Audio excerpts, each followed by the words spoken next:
This week I'm in Panama, and today I visited the Panama Canal. Standing right there watching ships line up, I was reminded of something that we tend to forget. Global trade works right up until the moment that it doesn't. On the surface, things look very calm. Oil prices are down and gas is cheaper. But that's not because the system is healthier, it's because the global economy is slowing.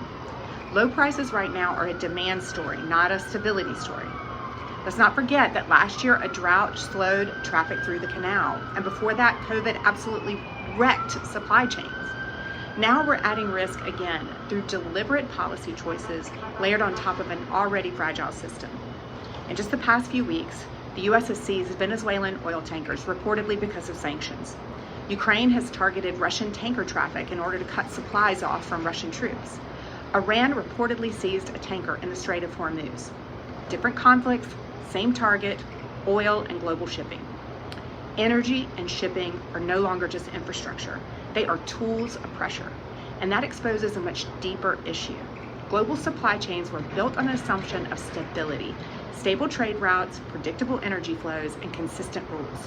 When those systems are repeatedly weaponized, volatility stops being episodic and becomes structural. Energy markets don't care that prices are low today, they price uncertainty.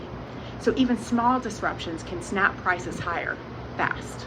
Fuel, freight, power, inputs.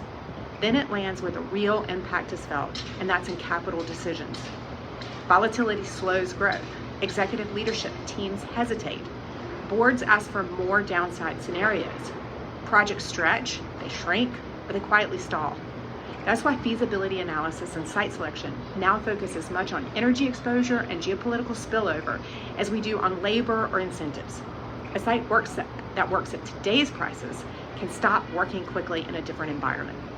And when projects pause, communities don't lose manufacturing overnight, but growth gets capped.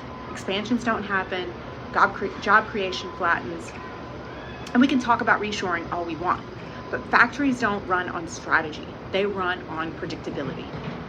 Geopolitics will always be messy, but unnecessary stability has real economic cost. Factories don't chase headlines, they chase certainty. And right now, certainty is still in very short supply. I'm Dee Dee Caldwell, the Factory Whisperer.